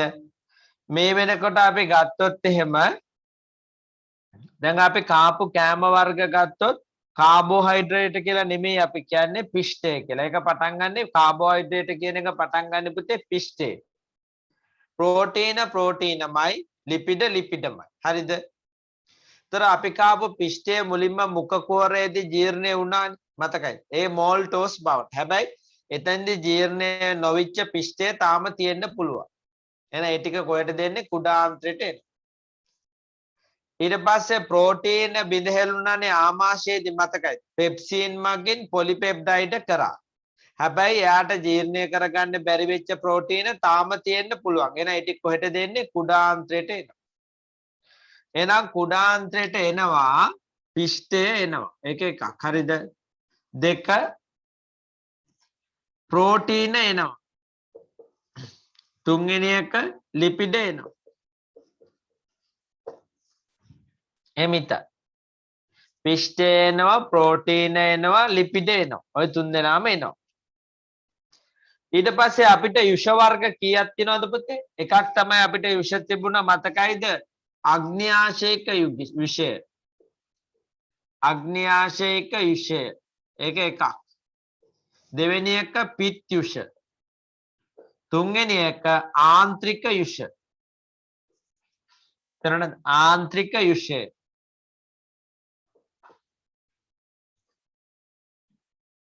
අග්න්‍යාශයක යුෂය, පිත් යුෂය, ආන්ත්‍රික යුෂය. ඔන්න අපිට දැන් යුෂ වර්ග තුනක් තියෙනවා. මෙයාව ජීර්ණය කරා. දැන් මේ කොටස් තුන ජීර්ණය කරා. පිත් යුෂයේ කිසිම එන්සයිමයක් නැහැ. මොන යුෂයේද? පිත් යුෂයේ කිසිදු ජීර්ණ එන්සයිමයක් නැහැලු. එහෙනම් මෙයාව අයින් වෙනවා. ඒක තේරෙනවද? මෙයාව අයින් වෙනවා. දැන් එහෙනම් මේ ජීර්ණයට කවුද මූලික වෙන්න ඕන? අග්න්‍යාශයක යුෂයයි ආන්ත්‍රික යුෂයයි. දැන් ආන්ත්‍රික යුෂය තියෙන්නේ පුතේ ආන්ත්‍රික බිත්තියෙන්. ඒ නිසා එයා ඉන්නේ පස්සේ. අන්තිම වැඩ ටික කරා. පැහැදිලිද? අන්තිම වැඩ ටික කරන්න. එහෙනම් මෙතනට මූලික වෙන්නේ අග්න්‍යාශයක යුෂය. මං කිව්වේ ඇයි එහෙම ආවේ කියලා. අග්න්‍යාශයෙන් මුලින්ම ග්‍රහණියෙන් වටන්නේ අග්න්‍යාශයක යුෂය. ග්‍රහණියටනේ වටන්නේ. එහෙනම් ග්‍රහණියට එනකොට මේ කට්ටිය මුලින්ම හම්බෙනවා. එහෙනම් පිෂ්ඨය, ප්‍රෝටීන, ලිපිඩ ජීර්ණයට අදාළ එන්සයිම් ටික කවුරු ළඟද තියෙන්නේ? අග්න්‍යාශයක යුෂය තමයි තියෙන්නේ. එයා පිෂ්ඨය කලින් වගේමයි පිෂ්ඨය මෝල්ටෝස් කරනවා. එහෙනම් මට කියන්න සම්පූර්ණද? නැහැ. ඒ සම්පූර්ණ නැත්නම් මෝල්ටෝස් උරන්න බෑ. ඩයිසැකරයිඩ් ප්‍රෝටීන පොලිපෙප්ටයිඩ් කරනවා. ප්‍රෝටීන පොලිපෙප්ටයිඩ් කරනවා. පොලිපෙප්ටයිඩ්. මං අහනවා ජීර්ණය සම්පූර්ණද ප්‍රෝටීනගේ? නැහැ. ඇයි? පොලිපෙප්ටයිඩ් උරන්න බෑ. පොලි කියන්නේ බහුව අවයවයක. එයාට උරන්න පුළුවන් ඇමයිනෝ ආම්ල. තාම ඉවර නැහැ. මෝල්ටෝස් බෑ. අපිට ඕන ග්ලූකෝස්. තාම උරා ගන්න බෑ. තේරුණා? එහෙනම් මේ දෙක ආයි යවනවා මෙතනට. තේරුණාද? කාටද? ආන්ත්‍රික විෂය ගාවට යවනවා. කවුරු දෙන්නද? මෝල්ටෝසුයි පොලිපෙප්ටයිඩ්. දැන් තේරුණාද? ඇයි මේ ඩයිසැකරයිඩ්. මෙතන මේක පොලිසැකරයිඩ්. තොර මේ දෙන්නව භාගයට කඩලා තවදුරටත් ජීර්ණය කරන්න බාර දෙන්නේ කාටද? ආන්ත්‍රික යුෂයට. ආන්ත්‍රික යුෂය. ඒ නිසා ආන්ත්‍රික යුෂය ගත්තොත් අර පුතේ ආන්ත්‍රික විෂය මෙතන පටන් ගන්නවා. මෙතන ඉන්නවා කවුද? මෝල්ටෝස් ඉන්නවා. ආන්ත්‍රික විෂය ජීර්ණයට මම මෙතන ලියන්නම් මෝල්ටෝස් ඉන්නවා. ඒ වගේම පොලිපෙප්ටයිඩ්ුත් ඉන්නවා. වෙන අය ඉන්න පුළුවන්. මේ දෙන්න අනිවාර්යයෙන්ම මෙතනින් මෙතනට එවනවා. දැන් එහෙනම් පිෂ්ඨය මෝල්ටෝස් වුණා. මොකද එන්සයිම් එකේ නම කලින් මතකද? එන්සයිම් එක ඇමයිලේස්. එයාම තමයි ඉන්නේ. ඇමයිලේස්. ප්‍රෝටීන පොලිපෙප්ටයිඩ් කරා. කලින් කෙනා මතකයි? ඒක මතක තියාගන්න පෙරේ කියලා. පෙප්සින් සහ රෙනින්. ආමාශයේදී පෙරේ පෙප්සින් සහ රෙනින්. එහෙනම් පෙප්සින් තමයි එතන හිටියේ. මෙතන ඉන්නේ පුතේ ට්‍රිප්සින්. මෙතන ඉන්නේ ට්‍රිප්සින්. වෙනස් කෙනෙක් ආවේ ඇයි? ඇයි මෙතන පෙප්සින් නැත්තේ? පෙප්සින් වැඩ කරන්නේ ආම්ලික මාධ්‍යයේදී. පුතාලා දැක්කේ නැති අර මම පෙන්නුවා මුලින්ම මේක වැටෙනකොටම බාෂ්මික කරනවා. එහෙනම් දැන් තියෙන්නේ බාෂ්මික මාධ්‍ය. බාෂ්මික මාධ්‍යයේදී පෙප්සින්ට වැඩ කරන්න බෑ. ඒ වෙනුවට ඉන්නේ ට්‍රිප්සින්. ට්‍රිප්සින්. එහෙනම් ප්‍රෝටීන මොකද කරන්නේ? ට්‍රිප්සින් මගින් පොලිපෙප්ටයිඩ් කරනවා. තව එක්කෙනෙක් ඉතුරුයි. කවුද? ලිපිඩ. ලිපිඩ ග්ලිසරෝල් සහ මේද අම්ල බවට පත් වෙනවා. ග්ලිසරෝල් සහ මේද අම්ල. මං එයාව රතු පාට කොටුවක් කරනවා. ඇයි මම මෙයාව රතු පාට කොටුවක් කරන්නේ? මෙයාගේ ජීර්ණ ඵලය ඉවරයි. ඒ කියන්නේ මෙයාව තමයි ඕන උරා ගන්න. ග්ලිසරෝල් සහ මේද අම්ල නේද ලිපිඩ වල තැනුම් එකක. එහෙනම් මේ දෙන්නව තාම තැනුම් එකකට ගෙනාවේ නැහැ. පිෂ්ඨයේ තැනුම් එකක ග්ලූකෝස්, ප්‍රෝටීන වල තැනුම් එකක ඇමයිනෝ අම්ල. ඒවා තාම උරා ගන්න බෑ. හැබැයි ලිපිඩ වල තැනුම් එකක කවුද? ග්ලිසරෝල් සහ මේද අම්ල. අන්න වැඩේ ඉවර කළා. එහෙනම් මේ අග්න්‍යාශයක විශේෂ සාවය වෙන තරලයෙන් පුතේ ආහාරයේ තියෙන ප්‍රධාන පෝෂක වලින් කාවද ඉවර කරන්නේ? ජීර්ණය. ලිපිඩ වල ජීර්ණය ඉවර කළා තා. ඊට අමතරව පිෂ්ඨය සහ ප්‍රෝටීන මෙතනට අරගෙන යනවා. ඒ කවුරු විදියටද? මෝල්ටෝස් විදියට, පොලිපෙප්ටයිඩ් විදියට. හරි. එහෙනම් මෙතනට අවශ්‍ය වෙන එන්සයිමේට අපි කියන්නේ ලයිපේස් කියන. දැන් එන්සයිම තුනක් කිව්වා. මොනවද එන්සයිම තුන? ඇමයිලේස්, ට්‍රිප්සින්, ලයිපේස්.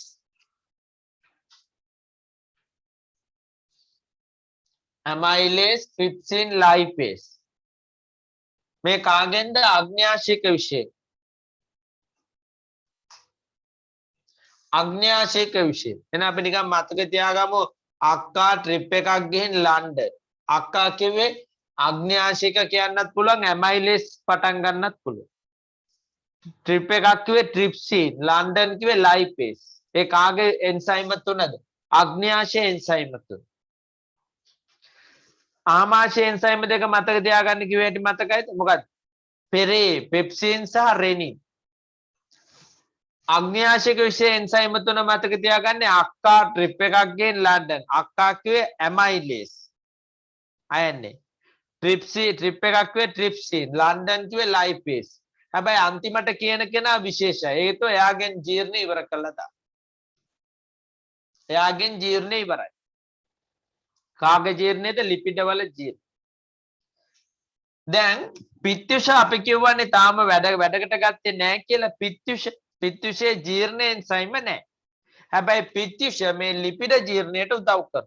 එයා කරන්නේ මේ ලොකු ලිපිඩ අණු කුඩා කැබලි වලට කඩලා දෙන්න. චූටි කැබලි වලට කඩලා දෙන්න.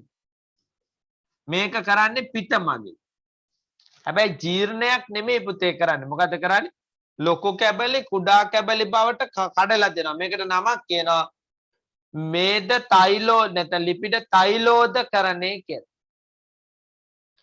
මේකට අපි නමක් කියන පුතේ මේද තෛලෝදකරණය කියලා. ලිපිඩ බිඳිති බවට පත් කරනවා. මොකද කියන නම? මේද තෛලෝදකරණය. කවුද කරන්නේ? පිට මගින්. ඒක ජීර්ණයක්ද? නැහැ.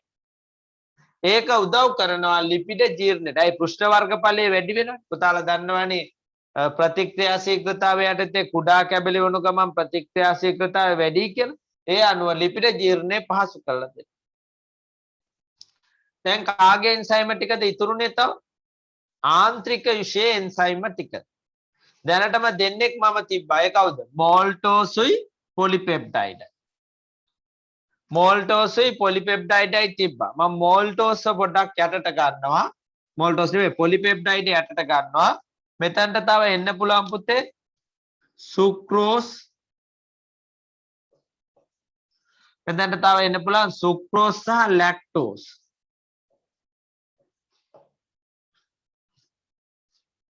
මේවා ඔක්කොම මොනවාද? ඩයිසැකරයිඩ්. මතකද අපි කිව්වා මෝඩ, සුද්ධෝ, ලැජ්ජා, නැද්දෝ කිව්වේ?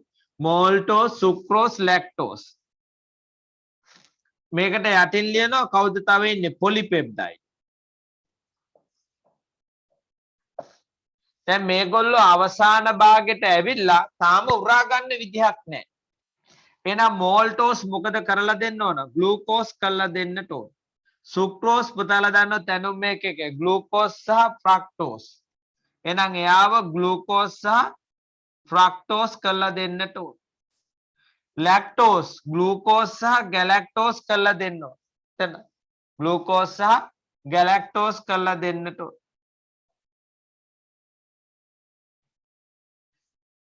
එහෙනම් මේවට එන්සයිම තුනක් ඕන. ඒ එන්සයිම මෙයාගේ නමින්මයි පටන් ගන්නෙ. ඒස් කියලා අන්තිමට එන. එතන මෙයාට කියන්නේ maltose enzyme. sucrose sucrase. lactose lactase. ඔන්න එන්සයිම තුන. ආයි කියන්නේ maltase sucrase lactase. ඒ එන්සයිම තුන. එයාගේ උපස්තරය කියන්නේ එයා ප්‍රතික්‍රියා කරන්නේ maltose එක්ක maltase, sucrose එක්ක sucrase, lactose එක්ක lactase. දැන් තව කවුද ඉතුරුනේ? polypeptide ඉතුරුනා. polypeptide කවුරු බවටද බිඳහෙලන්න ඕන? ඇමයිනෝ අම්ල බවට. ඒක හරියනේ. ඇයි? ඇමයිනෝ අම්ල. ඒකට හේතුව එයාගේ අවසන් ජීර්ණ ඵලය ප්‍රෝටීන වල. උතර බලන්න ප්‍රෝටීන ආපු විදිය ප්‍රෝටීන polypeptide ඇමයිනෝ අම්ල. එක පාට ආවේ නැහැ. මෙයා තමයි එක පාට පැන්නේ. එක පියවරකින් පැන්නේ මෙයා විතරයි. පිෂ්ඨය ආවෙත් පියවර දෙකකින්. පිෂ්ඨය maltose glucose. එහෙනම් මෙතනට එනවා පුතේ නම polypeptide වලට එනවා peptidase. peptidase. ඔන්න එන්සයිම් ටික කිව්වා. දැන් මෙහෙමයි මතක තියාගන්න. එච්චර අමාරු නෑ. ඔන්න ආයි කියනවා. ආමාශය දෙකයි. පෙරේ පෙප්සින් සහ රෙනින්. ඊට ඉස්සෙල්ලා කේට ග්‍රන්ථි වල තිබ්බ ඇමයිලේස් තුනයි. එන්සයිම තුනක් කිව්වා. ඊට පස්සේ මෙතන තරල තුනක් තියෙනවා. තරල තුනෙන් දෙකක විතරයි එන්සයිම් තියෙන්නේ කිව්වා. අක්කා ට්‍රිප් එකක් ගිහින් ලන්ඩන්. ඇමයිලේස්, ට්‍රිප්සින්, ලයිපේස්. එතනින් තුනක් කිව්වා.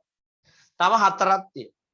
මේක අර 10 පළවෙනි පාඩමට කිව්වා වගේ මෝඩ සුද්දෝ ලැජ්ජා පොඩ්ඩෝ නැද්දෝ නෙමෙයි පොඩ්ඩෝ කියේ පෙප්ටිඩේස්. මෝඩ කියේ මෝල්ටේස්. සුද්දෝ කියේ සුක්‍රේස්. ලැජ්ජා කියේ ලැක්ටේස්. පොඩ්ඩෝ කියේ පෙප්ටිඩේස්. ඔන්න ඒ හතරක් තිබෙනවා. එතකොට මෙතන තරලයන් තුනයි දෙකකින් තමයි ශ්‍රාවය වෙන්නේ එන්සයිම 3යි 4යි 7ක් තියෙනවා. එන්සයිම 7ක් තියෙනවා. 7න් 3ක් අක්කා ට්‍රිප් එකක් ගිහින් ලන්ඩන්. ඇමයිලේස්, ට්‍රිප්සින්, ලයිපේස්. ඒක ඉවරයි. මෝඩ සුද්දෝ ලැජ්ජා පොඩ්ඩෝ මෝල්ටේස්, සුක්‍රේස්, ලැක්ටේස්, පෙප්ටිඩේස්. හතම ඉවරයි. මෙතනත් අන්තිමට කියන කෙනා විශේෂයි. ඒකට හේතුව මේගොල්ලෝ ඔක්කොම කාබෝහයිඩ්‍රේට් වල ජීර්ණඵල අන්තිම කෙනා ප්‍රෝටීන වල ජීර්ණඵල. මෙතනත් අන්තිම කෙනා විශේෂයි. ඒකට හේතුව එකපාර ලිපිඩ ඉවරයි. එහෙම මතක තියාගන්න. අන්තිම කෙනාගේ විශේෂත්වයක් තියෙනවා. දැන් අපි ආයේ ඔක්කොම එන්සයිම මුලින්ම මතක් කරගමු. කටේදී කියන මයිත් එක්ක ඇමයිලේස්. ආමාශයේදී පෙරේ පෙප්සින් සහ රෙනින්. අග්න්‍යාශයක උච්ඡේදයේ අක්කා ට්‍රිප් එකක් ගිහින් ලන්ඩන්. ඇමයිලේස් ට්‍රිප් එකක් ට්‍රිප්සින් ලන්ඩන් ලයිපේස්. ආන්ත්‍රික විෂය හතරක් තියෙනවා. මෝඩ සුද්දෝ ලැජ්ජා පොඩ්ඩෝ මෝල්ටේස් සුක්‍රේස් ලැක්ටේස් පොඩ්ඩෝ කියේ පෙප්ටිඩේස්. පෙප්ටිඩේස්. හරිද? එහෙනම් අපි යමු ඒ කොටස දියලා ගන්න ඉවර කරගන්න. බලන්න පුතේ. අග්න්‍යාශයක විෂය ග්‍රහණයට තමයි විවෘත වෙන්නේ. අග්න්‍යාශික විෂය පිෂ්ඨය මෝල්ටෝස් වෙනවා ඇමයිලේස් මගින්. ප්‍රෝටීන ට්‍රිප්සින් මගින්. පොලිපෙප්ටයිඩ් වෙනවා ලිපිඩ ලයිපේස් මගින්. ග්ලිසරෝල් සහ මේද අම්ල බවට පත් වෙනවා. තියාගන්න.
හරි පුතේ ඊළඟ කොටසට යමු පිත්යුෂ ඒකත් ශ්‍රාවය වෙන්නේ ග්‍රහණීය තමයි පිත් වර්ණක තියෙනවා පිත් ලවණ තියෙනවා බයිකාබනේට තියෙනවා ජලය තියෙනවා අර මතකයිද බයිකාබනේට වැදගත් වුණා මොනා කරන්නද පුතේ උදාසීන කරන්න ආමාශයෙන් එන්නේ ආම්ලික ගතියෙන්නේ පිත් වර්ණක එන්නේ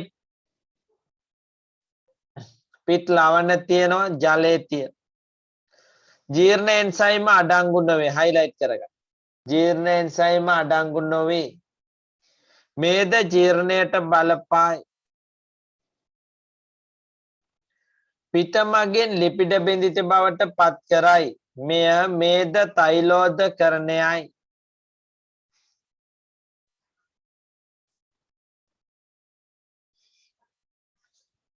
මේ දෙකම හයිලයිට් කරගන්න පුතේ වචන දෙකක් තියෙන වැදගත් වෙන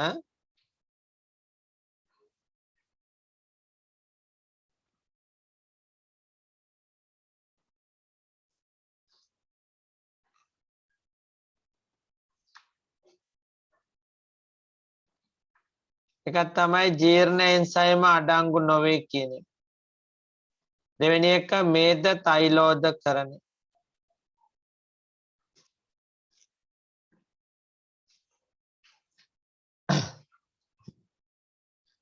ඊට පස්සේ අපි යනවා ආන්ත්‍රික විෂයට මතකයිද එන්සයිම ටික මෝල්ටේස් සුක්‍රේස් ලැක්ටේස් පෙප්ටිඩේස් මෝඩ සුද්දෝ ලැජ්ජා පොඩ්ඩ ඒක ශ්‍රාවය වෙන්නේ ශුද්‍රාන්තයෙන් යමෝ සුක්‍රෝස් සුක්‍රේස් මගෙන් ග්ලූකෝස් සහ ෆ්‍රක්ටෝස් බවට පත් කරනවා ලැක්ටෝස් ග්ලූකෝස් සහ ගැලැක්ටෝස් බවට පත් කරනවා පොලිපෙප්ටයිඩ් ඇමයිනෝ අම්ල බවට පත් කරනවා මෝල්ටෝස් ග්ලූකෝස් බවට පත් කරනවා. එතන ඇත්තම ග්ලූකෝස් දෙකක් කියලා. ග්ලූකෝස් දාන ග්ලූකෝස්. දැන් පාඩම් කරන්න තියෙනවා මේවා එනවත් එක්කම පාඩම් කරලා තමයි හුරු කරගන්නවා. ඊට පස්සේ ඇති දෙයක් නෑ. ඉදිරියේදී විභාග මේවායින් ප්‍රශ්න වෙනවා දැන්.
හරි පුතේ. ඉවර නැති දරුවෝ ඉන්නවා නම් පුතේ පොඩ්ඩක් අතොස්සමු. තව ලියා ගන්නවා නම්.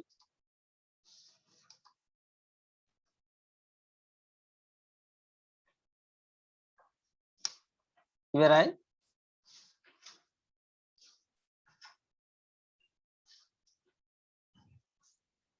ඊට පස්සේ පුතේ මේ තියෙන අච්චු පොතේ තියෙන වකුව ඒකම තමයි. හරිද? තැන් වල කියන්නේ වෙන විදියකට දීලා තියෙන්නේ එන්සයිම වර්ගය ට්‍රිප්සින් ඇමයිලේස් ලයිපේස් උපස්තරය කියන්නේ පුතේ ක්‍රියා කරන කෙනා. ප්‍රෝටීන පිෂ්ඨය ලිපිඩ උපස්තරය කියන එකට හුරු වෙන්නේ. විභාගේ අහන්න පුළුවන් උපස්තරය කොහොමද කියලා. ඒතර ඔබ අදහුවා වගේ බය වෙන්න එපා. උපස්තරය කියන්නේ එන්සයිමයක් ක්‍රියාත්මක වෙන තැන. මම ඒක කියලා දුන්නා ඔයගොල්ලන්ට එන්සයිම උපස්තර සංකීර්ණයකුත් හදනවා කියලා. එන්සයිම පාඩමේ. සෑදෙන ඵලය පොලිපෙප්ටයිඩ් මෝල්ටෝස් අනිත් එක්කෙනාගේ මේදාම්ල සහ ග්ලිසරෝල්. හරි. දැන් ශුද්ධාන්තයේ තියෙන දැන් මම ආයි මෙතනට ගොනු කරා පුතේ කොහොමද ජීර්ණය ඉවර වෙන්නේ කියලා. දැන් කාබෝහයිඩ්‍රේට් වලින් පටන් ගන්න ජීර්ණයේ පියවර මොකද්ද? අපිට කාබෝහයිඩ්‍රේට් කියලා අපි කට ඇතුළට දාගන්නේ මොනවද පුතේ? පිෂ්ඨය. එහෙනම් පිෂ්ඨය මුලින්ම මොකද කරේ? මතකයි. මෝල්ටෝස් කරා. මුඛ කුහරේ. පැහැදිලි? ඊට පස්සේ මෝල් ඇමයිලේස් මගේ. ඊට පස්සේ මෝල්ටෝස් ග්ලූකෝස් කරනවා. මෝල්ටේස් මගේ. සුක්‍රෝස් ග්ලූකෝස් සහ ෆ්‍රක්ටෝස් කරනවා සුක්‍රේස් මගේ. ලැක්ටෝස් ලැක්ටේස් මගේ ග්ලූකෝස් සහ ගැලැක්ටෝස් බවට පත් කරනවා. ඔන්න ඔය අන්තිම ටික තමයි උරා ගන්න පුළුවන්. මෙන්න මේ ටික තමයි පුතේ අවශෝෂණය කරන්න පුළුවන් වෙන්නේ.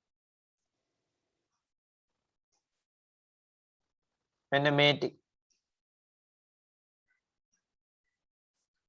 අවශෝෂණය වෙන්නේ ඔය ටික.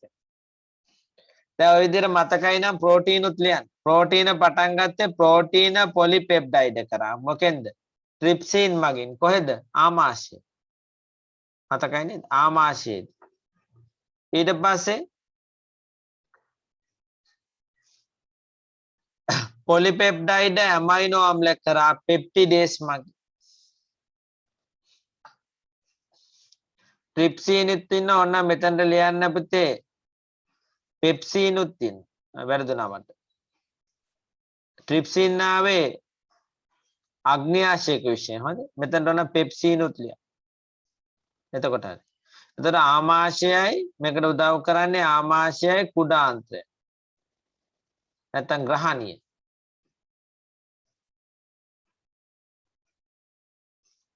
ආමාශයේදී සහ ග්‍රහණයේදී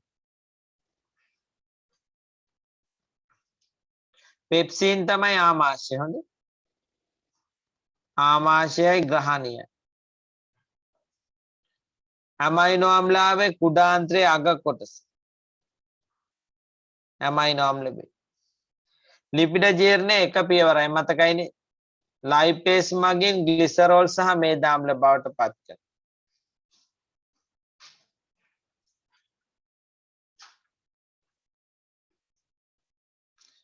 ඔක්කොම එකට සාරාංශ කරා. ජීර්ණය නැවත ඔක තමයි අවසන් ජීර්ණ ඵලය. එක එක තැන්වලදී සිදුවෙන. පිෂ්ඨය මෝල්ටෝස් බවට පත් වුණා. මුඛයද සහ මුඛයයි ග්‍රහණයයි නේ.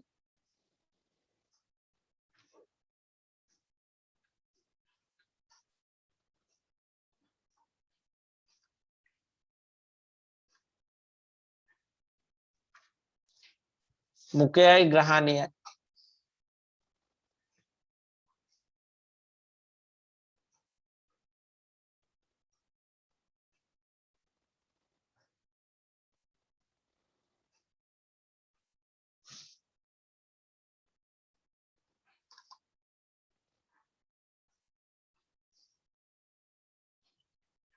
අපි මේ පාඩම ඉවර වුණාට පස්සේ යන්නේ පුතේ බහිස්රාවී පද්ධතියට. ඒ ටියුට් එක ලෑස්ති කරගන්න. මේකෙන් පස්සේ අපි ලබන සතියේ ආහාර ජීර්ණ පද්ධතිය ඉවර කරනවා. එහෙනම් මම අදට නතර කරන්න හදන්නේ. වෙන මොන හරි ගැටලුවක් තියෙනවා නම් අහන්න පුළුවන්.